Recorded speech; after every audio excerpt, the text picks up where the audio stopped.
Hello दोस्तों, राधे राधे। कैसे हैं आप लोग? आई होप आप सभी बहुत अच्छे होंगे और अपनी पढ़ाई भी अच्छे से कर रहे होंगे।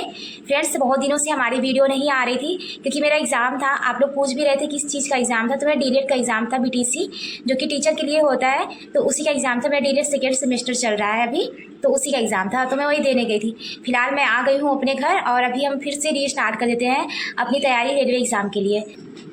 फ्रेंड्स, अभी दोपहर के 2 बज रहे हैं। मैं नहा वहा करके जा रही हूँ पढ़ने, अपनी मैथ प्रैक्टिस करने, क्योंकि मैथ और रीजनिंग में मैं ज़्यादा ध्यान देती हूँ और साइंस में, क्योंकि आपको पता ही है रेलवे के लिए हमें मैथ, रीजनिंग और साइंस पे ज़्यादा ध्यान देना होगा। तो मेरे पास है एच.डी. यादव की बुक और railway math Aditya Ranjan sir की। तो रेलवे के क्वेश्चंस को मैं प्रैक्टिस कर चुकी थी जब मेरा एग्ज़ाम आने वाला था डीएलएड का, उसके पहले ही। But HD. यादव की बुक भी हमारे पास है, तो इस बुक से मैं प्रैक्टिस नहीं की थी, तो आज मैं इस बुक से प्रैक्टिस करूँगी। और आप लोगों के क्वेश्चंस रहते हैं कि मेरा मैथ कितना ख़त्म हुआ है, तो मेरा भी प्रतिशत ख़त्म हुआ है। लाभ, हानि, बट्टा, साधारण ब्याज, चक्रवृद्धि ब्याज, टाइम एंड वर्क, पाइप और टंकी, चाल, समय, दूरी, रेलगाड़ी, नाव और धारा। यहाँ तक मैंने भी मैथ ख़त्म कर ली है पढ़ के, और प्रैक्टिस भी कर ली है। रेलवे का जो बुक है उससे भी प्रैक्टिस कर ली है। आज हम इस बुक से प्रैक्टिस करने जाएंगे, क्योंकि मैथ के लिए हम जितना ज़्यादा प्रैक्टिस करेंगे उतना ही ज़्यादा हमारे लिए सही रहेगा। अगर हम किसी भी टीचर का ऑनलाइन क्लासेस लिए हैं, उनका नोट्स वगैरह बना रखे हैं, तो सबसे पहले हमें अपने नोट्स से प्रैक्टिस करनी है। उसके बाद हमारे पास किसी भी राइटर की बुक हो, रेलवे एग्ज़ाम की बुक हो या फिर किसी भी राइटर की बुक हो, फिर क्या करना है, हमें उस बुक से प्रैक्टिस कर लेना है। तो मैं ऐसा ही करती हूँ, ज़्यादा से ज़्यादा प्रैक्टिस पर ध्यान देती हूँ।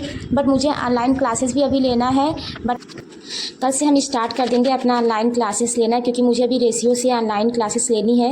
रेशियो के कॉन्सेप्ट को क्लियर करना है, और सब तो मैं पढ़ रखी हूँ, पढ़ के प्रैक्टिस वगैरह भी कर रखी हूँ। But HD. यादव की बुक से मैं एक बार प्रैक्टिस की हूँ, तो दोबारा इस बुक से प्रैक्टिस कर रही हूँ, क्योंकि मैं सोच रही हूँ कि जितना ज़्यादा अभी तक मैंने पढ़ रखी है तो उतना ज़्यादा प्रैक्टिस कर लूँ।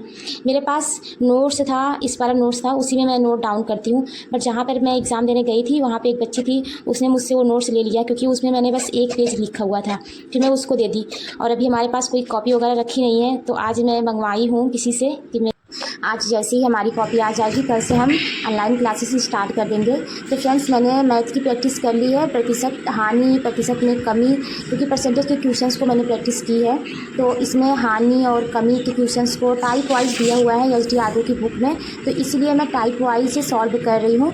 तो जब मैं इसको सॉल्व की तो मेरे अभी तक तो कोई भी क्वेश्चंस गलत नहीं हुए हैं। और परसेंटेज में क्षेत्रफल से, आयतन से भी क्वेश्चंस पूछे जाते हैं, तो इसमें आयतन और क्षेत्रफल से भी दिया हुआ था प्रश्न। संख्याओं पर आधारित और विविध से भी मैंने क्वेश्चन सॉल्व किया, और मैं यहाँ तक सॉल्व की हूँ प्रतिशत में वृद्धि और कमी पर आधारित। यहाँ से जो मुझे क्वेश्चन प्रैक्टिस करनी है वो मैं कल करूँगी। और ये रही मेरी रफ कॉपी, जो मैं इस तरीके से रफ़ करती हूँ। तो मेरा ये 2 पेज से 2 पेज में मैंने रफ़ की है। उसके साथ ही जो परसेंटेज याद करना रहता है ना, जिससे कि हमारी स्पीड अच्छे से हो सकती है, जैसे 1 का क्या परसेंटेज है, 1/2 का क्या परसेंटेज है, 1/3 का क्या परसेंटेज है। तो मैं जब नोट्स बनाई थी तो नोट्स में सर लिखवाए हुए थे, तो इसको भी मैंने याद किया, क्योंकि इसको याद करने से क्या होगा ना, हम थोड़ा स्पीड में कर सकते हैं अगर हमें परसेंटेज याद रहा। तो फ्रेंड्स, इसीलिए अगर हम परसेंटेज के टॉपिक को प्रैक्टिस कर रहे हैं तो परसेंटेज जो हमें सर लिखवाए होंगे उसके बारे में याद होना सबसे ज़्यादा ज़रूरी है। और अभी बज रहे हैं दोपहर के 5, दोपहर नहीं शाम हो गई है, शाम के 5 बज रहे हैं, और मैं आ गई हूँ अपने भैंस के लिए चारा काटने। इसे बरसीम बोलते हैं, बरसीम, तो इसी को काटने आ गई हूँ। इसको क्या होगा कि काट के फिर भैंस को हम खिलाएँगे। और वैसे तो मैं डेली नहीं आती हूँ काटने, मेरे पापा आ जाते हैं, बट जिस दिन पापा काम पे जल्दी चले जाते हैं उस दिन हमें ही आना पड़ता है काटने शाम के लिए। तो बस इसीलिए ऐसा होता है कि हम शाम को जाके रख देते हैं काट के, फिर रात भर और सुबह में भैंस को खिलाने के काम आ जाता है। तो ऐसा होता भी नहीं है कि हम डेली ही आकर के यहाँ पर काटें। जिस दिन पापा काम पे जल्दी गए हैं उस दिन हमें आना पड़ता है, अदरवाइज़ हम डेली तो नहीं आते हैं। हमें जो घर के काम रहता है, खाना वगैरह बनाना रहता है, उसको ही बनाना रहता है। भैंस वगैरह पापा मम्मी देख लेते हैं हमारे, बट खाना वगैरह तो हमें ही बनाना रहता है। और घास कभी कभी काट लेती हूँ। तो अभी मैं काटने आई थी घास, और पता नहीं क्या हुआ ना कि मैं सोचने लगी थी, क्या सोचने लगी थी मुझे समझ में ही नहीं आया, जो मैं कल पोस्ट भी की थी। फ्रेंड्स, आप सबके क्वेश्चंस आते हैं कि मैं रीजनिंग कौन से टीचर से पढ़ रही हूँ। तो रीजनिंग वैसे मैं एक बार पढ़ चुकी हूँ, तो मुझे ऐसा होता है कि ना जिस टॉपिक का कॉन्सेप्ट क्लियर करना रहता है उसी टॉपिक का कॉन्सेप्ट क्लियर करने के लिए मैं पीयूष वर्षनी सर से देख लेती हूँ, या फिर रोजगार वित्त अंकित पे जो संदीप भाटी सर हैं उनसे देख लेती हूँ। तो अभी जैसे कि मुझे घड़ी के क्वेश्चंस, कैलेंडर के क्वेश्चंस को करने में प्रॉब्लम हो रही है, तो मैंने क्या किया, पीयूष वर्षनी सर का देखा कि प्लेलिस्ट में इन्होंने क्या पढ़ा रखी है।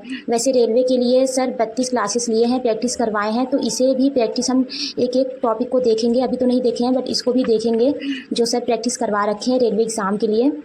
और जैसे कि मुझे कैलेंडर नहीं आ रहा है, घड़ी के क्वेश्चंस को मैं नहीं लगा पा रही हूँ, तो बस मैं क्या करती हूँ उस टॉपिक को सर्च करती हूँ यूट्यूब पे। जो भी टीचर अच्छे पढ़ाए रहते हैं तो उसी टीचर से देख लेती हूँ। तो मैंने पीयूष वासनी सर का सर्च किया कि सर ने पढ़ा रखी है, कैसे पढ़ाई है। और अगर आप यूट्यूब पे सर का क्लासेस देखना चाहते हैं तो यहाँ पे पीयूष वासनी सर का दिया हुआ है 43 वीडियो, तो आप यहाँ पे देख सकते हैं मिसिंग नंबर से सर ने पढ़ाया है। अगर आपको देखना हो तो पीयूष वासनी सर से देख सकते हैं। अदरवाइज़ आपको कोई भी टीचर्स, जो भी टीचर्स आपको समझ में आते हैं, आप उस टीचर से पढ़ सकते हैं। आपको क्या है कि अपना एक बार कॉन्सेप्ट क्लियर करना है, फिर हमें क्वेश्चंस को ज़्यादा से ज़्यादा प्रैक्टिस करनी है, क्योंकि मैथ और रीजनिंग ऐसा टॉपिक है जब तक हम प्रैक्टिस नहीं करेंगे तब तक कुछ भी होने वाला नहीं है। इसीलिए हमें ज़्यादा से ज़्यादा प्रैक्टिस करने पे ज़्यादा जोर देना होगा। तो जैसे कि मुझे कैलेंडर और घड़ी के क्वेश्चंस में प्रॉब्लम हो रही है, तो इसीलिए मैंने देखा कि पीयूष वासनी सर कैसा पढ़ाए हैं। क्योंकि जब मैं इनका बैच लेने को सोची तो बैच इनकी ना बहुत ज़्यादा महंगी है, लगभग 1000 तक है, तो मैं उसको नहीं परचेज़ कर पा रही थी। तो इसीलिए मैंने यूट्यूब पे देखा कि यूट्यूब पे देख लेती हूँ। और फिर मैंने संदीप भाटी सर की भी देखी, और संदीप भाटी सर की भी प्लेलिस्ट पड़ी हुई है यूट्यूब पे। अगर आप संदीप भाटी सर का भी देखना चाहते हो देख सकते हैं।